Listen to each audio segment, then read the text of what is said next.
Assalamu alaikum class. As you know that we are doing nowadays chapter number 2, structure of atom, and this one is the lesson 5 of this chapter, fifth video of this chapter. And the topic of today is electronic configuration or electronic arrangement. Electronic configuration mean arrangement, right? And electronic configuration mean the arrangement of electrons. So if we move towards a particular definition of this electronic configuration, so it is a distribution of electron in different subshells according to their increasing energy. कि electrons जो हैं वो around the nucleus different subshells के अंदर ख़ुद को accommodate किया करते हैं in order of increasing energy. कि सबसे पहले इलेक्ट्रॉन उस सबशेल में जाते हैं जिसकी एनर्जी सबसे कम होती है, उसके बाद कंपैरेटिवली हाई एनर्जी, फिर उसके बाद ग्रेजुअली ज़्यादा से ज़्यादा एनर्जी वाले शेल्स के अंदर ये जाया करते हैं। ठीक है,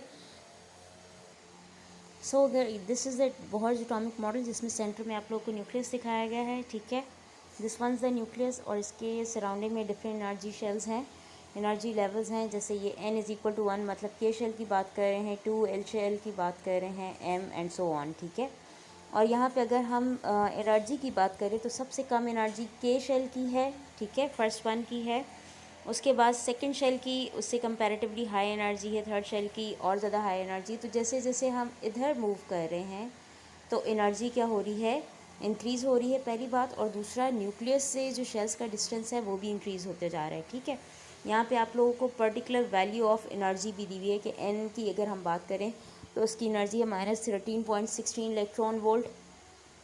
सेकेंड शेल की एनर्जी है -3.40 इलेक्ट्रॉन वोल्ट और सो ऑन। ठीक है, तो जैसे जैसे हम फर्स्ट शेल से हायर शेल्स की तरफ या ऊपर के शेल्स की तरफ मूव करते हैं वैसे वैसे इंक्रीज एनर्जी का अमाउंट जो होता है डिफरेंट शेल्स का वो इंक्रीज़ हुआ करता है, right. So sequence of shells की बात करते हैं। शेल है क्या चीज़ और उसका सीक्वेंस क्या हुआ करता है उस पर बात करेंगे। Shell is the energy level और ऑर्बिट भी हम इसको कहते हैं, राइट। अ शेल और orbit is the energy level in which the electron revolve around the nucleus. These are the paths, ये वो रास्ते हैं जहाँ पे इलेक्ट्रॉन न्यूक्लियस के गिर्द रिवॉल्व किया करता है। ठीक है, और न्यूक्लियस के गिर्द बहुत सारे शेल्स हुआ करते हैं, हम वन बाय वन सबको डिस्कस करेंगे। और इसके अलावा हर शेल की एक मैक्सिमम नंबर ऑफ़ इलेक्ट्रॉन्स की कैपेसिटी हुआ करती है। हर शेल की एक स्पेसिफिक अकोमोडेशन ऑफ इलेक्ट्रॉन हुआ करती है कि उस शेल के अंदर, किसी भी पर्टिकुलर शेल के अंदर एक मखसूस क्वांटिटी से ज़्यादा नंबर ऑफ़ इलेक्ट्रॉन्स नहीं आ सकते। So the maximum number of electron that can accommodate in a shell is given by a formula. कितने किसी शेल में इलेक्ट्रॉन्स आते हैं उसको फाइंड आउट करने के लिए एक सिंपल फार्मूला है, दैट इज़ 2n²। यहाँ पे n जो है वेरिएबल है and this represent the number of shell. n की वैल्यू अगर 1 है दैट मीन्स के शेल की हम बात कर रहे हैं तो n की जगह पे 1 लिख देंगे। सेकंड शेल में देखना चाह रहे हैं तो n की जगह पे 2 लिख देंगे और उसके बाद उसका स्क्वायर लेने के बाद जो आंसर आएगा उसको 2 से मल्टीप्लाई करते हैं और हमें पता चल जाता है कि किसी भी शेल में कितने नंबर ऑफ़ इलेक्ट्रॉन्स आ सकते हैं। ये चीज़ हम क्लास में भी कर चुके थे। ठीक है, so as the number of n increases the energy of the shell also increases. पीछे मैंने आप लोगों के साथ एक डायग्राम शेयर की है जिसको कि आप रीप्ले करके देख लीजिएगा कि जैसे जैसे n की वैल्यू 1 2 3 4 और सो ऑन होती है वैसे वैसे शेल की एनर्जी भी इंक्रीज़ हुआ करती है। ठीक है, फर्स्ट शेल के लिए, फर्स्ट शेल को हम के शेल कहते हैं और उसके लिए n की वैल्यू 1 है। सेकंड शेल को हम एल शेल कहते हैं and the value of n is 2। For the third shell or M shell, the value of n is 3 and so on, right? This is the sequence of subshells. हर shell के अंदर further subshells हुआ करते हैं, further divided होता है subshells के अंदर। ठीक है, if we talk about the K shell तो के शेल का सिर्फ एक सबशेल हुआ करता है, दैट इज़ S। और S के अंदर जो मैक्सिमम इलेक्ट्रॉन्स अकोमोडेट कर सकते हैं वो होते हैं 2। इसी तरह से अगर हम टोटल इलेक्ट्रॉन के शेल में बात करते हैं तो ऑब्वियसली के शेल के अंदर क्योंकि एक ही ऑर्बिटल है और उसमें 2 इलेक्ट्रॉन होते हैं तो so total capacity of K shell is 2, right. L shell की बात करते हैं तो एल के 2 ऑर्बिटल हुआ करते हैं, 2 सब शेल्स हुआ करते हैं, वो हैं S और P। उनमें से S में 2 इलेक्ट्रॉन्स आते हैं जबकि P में 6 इलेक्ट्रॉन मैक्सिमम अकोमोडेट कर सकते हैं। So total value of electrons की बात करें, टोटल नंबर ऑफ इलेक्ट्रॉन्स की बात करें that can accommodate in the second shell. So the total number of electron that can accommodate in the L shell is 8। 2 P के और 6 जो हैं 2 P के 2s के और 6p के इलेक्ट्रॉन टोटल का सम करेंगे तो हमारे पास 8 इलेक्ट्रॉन्स का फिगर आ जाया करता है, ठीक है। एम शेल की बात करते हैं तो उसमें 3 सब शेल्स या 3 ऑर्बिटल्स होते हैं, एस, पी और डी। एस में आते हैं 2 इलेक्ट्रॉन्स, पी में 6 इलेक्ट्रॉन्स और डी में 10 इलेक्ट्रॉन्स मैक्सिमम आ सकते हैं। सो टोटल कैपेसिटी ऑफ इलेक्ट्रॉन्स अगर हम एम शेल की बात करते हैं तो दैट इज़ 18, राइट। इसी तरह से एन की बात करते हैं, एन शेल के अंदर 4 ऑर्बिटल्स हुआ करते हैं, एस होता है, पी होता है, डी होता है और एफ ऑर्बिटल हुआ करता है या एफ सब शेल हुआ करते हैं। सब शेल या ऑर्बिटल एक ही चीज़ के दो नाम है, राइट। सो अगर हम बात करते हैं एन शेल की तो उसमें एस में 2 इलेक्ट्रॉन्स आते हैं, पी में 6 आते हैं, डी में 10 और एफ में 14 इलेक्ट्रॉन आते हैं। सो एन शेल की जो टोटल कैपेसिटी है वो 32 इलेक्ट्रॉन्स की हुआ करती है, राइट। ऑर्डर ऑफ एनर्जी की बात करते हैं। मैंने भी थोड़ी देर पहले कहा कि इलेक्ट्रॉन्स खुद को फिल करते हैं in order of increasing energy, कि सबसे पहले इलेक्ट्रॉन्स जो होते हैं वो लोएस्ट एनर्जी लेवल्स में खुद को फिल करते हैं और उसके बाद ग्रेजुअली हायर एनर्जी लेवल की तरफ मूव किया करते हैं, ठीक है। ये इसी तरह से है जैसे अगर हम डिफरेंट एक बिल्डिंग की बात करें जिसमें डिफरेंट स्टोरीज़ हैं तो सबसे पहले फर्स्ट जो फ्लोर है वो फिलअप होगा। उसके बाद अगर ज़्यादा एनर्जी वाले लोग हैं तो उनको सेकंड फ्लोर के ऊपर अकोमोडेट किया जाएगा और इस तरह से जितनी ज़्यादा एनर्जी होती है उतनी ज़्यादा फ्लोर अप की तरफ मूव कर जाया करते हैं, ठीक है। And the same happen with the electrons, के इलेक्ट्रॉन्स अगर बहुत सारे हैं तो खुद को सबसे पहले फर्स्ट एनर्जी लेवल में अकोमोडेट करते हैं। जब फर्स्ट एनर्जी लेवल अकोमोडेट हो जाता है, फिल हो जाता है, उसके बाद सेकंड की तरफ इलेक्ट्रॉन मूव करते हैं, सेकंड फिल हो जाए तो थर्ड की तरफ and so on, right. So this is the order of increasing energy. सबसे कम एनर्जी अगर हम बात करते हैं तो 1s ऑर्बिटल की हुआ करती है, यानी के शेल में जो s ऑर्बिटल है सबसे कम एनर्जी उसकी हुआ करती है। उससे ज़्यादा एनर्जी सेकंड शेल के जो s ऑर्बिटल है उसकी होती है और सेकंड ही के p की होती है कंपैरेटिवली उससे ज़्यादा हाई। फिर थर्ड शेल का s, थर्ड शेल का p और फिर उसके बाद फोर्थ शेल का जो s है उसकी एनर्जी हुआ करती है। आप लोगों के साथ अभी नेक्स्ट स्लाइड के अंदर एक एनर्जी फ्लो की डायग्राम भी शेयर करेंगे, ठीक है। और जब हम इलेक्ट्रॉनिक कॉन्फ़िगरेशन करते हैं डिफरेंट एलिमेंट्स की तो उसी डायग्राम को माइंड में रख के किया करते हैं, ठीक है। You also have to draw this diagram in your copies as well, right. उस डायग्राम को शेयर करने से पहले एक और चीज़ के ऑफपा प्रिंसिपल की बात करते हैं। There are certain principle when we are going for the electronic configuration, लेकिन अगर आप लोगों के लेवल की बात करें तो उसमें सिर्फ एक ही प्रिंसिपल को शेयर किया गया है, that is Aufbau principle, right.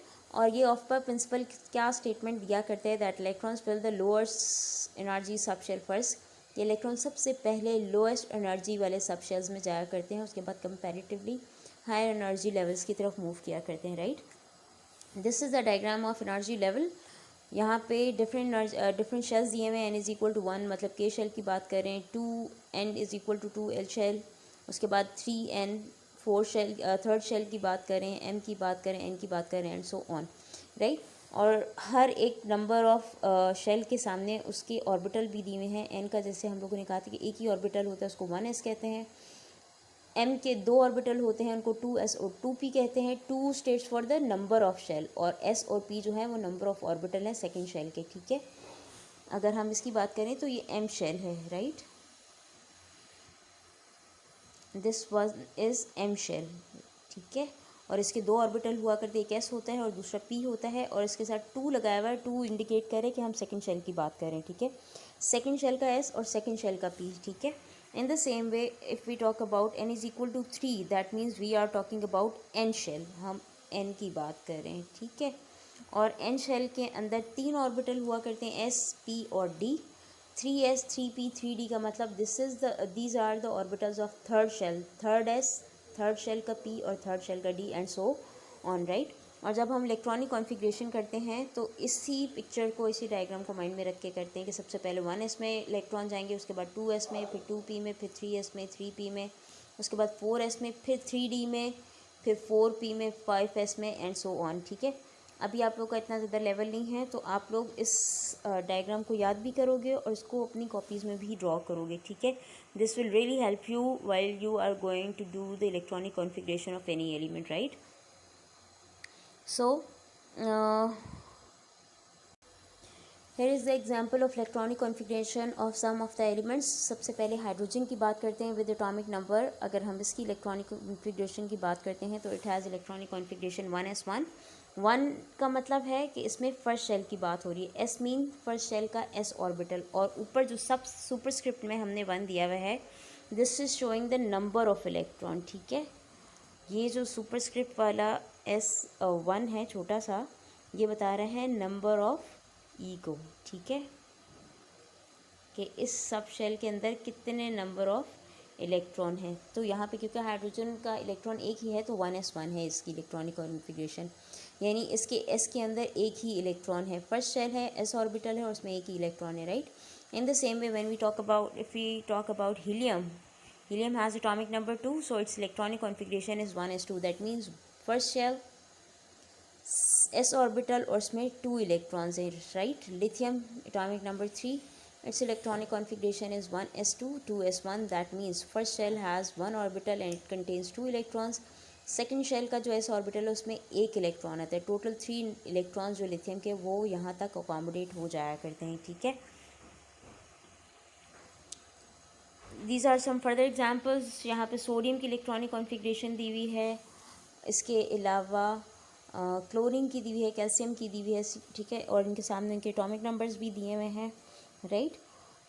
अगर सोडियम की बात करते हैं तो 1s2 है, 2s2 2p6, यानी फर्स्ट शेल के फर्स्ट ऑर्बिटल में 2 इलेक्ट्रॉन्स आते हैं, सेकंड शेल में 2s में आते हैं, 6p में आते हैं. जबकि उसके बाद सेकंड शेल की कैपेसिटी जो ख़त्म हो जाती है, इसलिए नेक्स्ट इलेक्ट्रॉन जो होता है वो नेक्स्ट एनर्जी लेवल यानी थर्ड शेल के अंदर आया करते हैं. It is 1.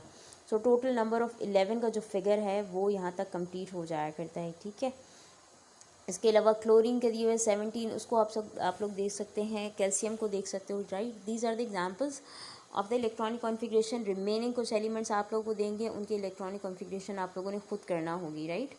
This slide showing you the electronic configuration of first 20 elements starting from hydrogen. Helium की यहाँ पे इलेक्ट्रॉनिक कॉन्फ़िगरेशन है. लिथियम है, बेरिलियम है, boron, carbon, nitrogen, oxygen, fluorine, neon, sodium, magnesium, aluminium, silicon, phosphorus, sulphur, chlorine, argon, potassium और calcium. ठीक है, इन सब की इलेक्ट्रॉनिक कॉन्फ़िगरेशन दी हुई है. आप उसको जूम करके भी थोड़ा सा देख सकते हो. ठीक, और ये चीज़ उस वक्त तक आप लोगों को नहीं आएगी जब तक आप लोग प्रैक्टिस नहीं करते हो. ठीक है, तो आप लोगों ने होमवर्क के अंदर मैं आप लोगों को असाइन कर रही हूँ कि आप लोगों ने कौन कौन से एलिमेंट्स की इलेक्ट्रॉनिक कॉन्फ़िगरेशन करना है. You have to do the electronic configuration of those elements and you will send me the homework. Thank you, right. This is all for today. If you guys face any kind of problem or any confusion, you may text me or you may ask me in the comment section. Thank you so much. Make sure to submit your homework on time. उसमें late नहीं होना चाहिए. Thank you.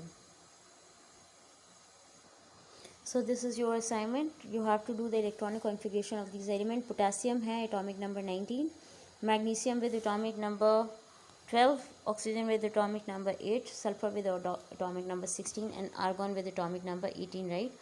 So guys, ये आप लोगों की practice के लिए you have to do that in your copies, right. और again अगर कोई प्रॉब्लम आती है तो text me. Thank you so much.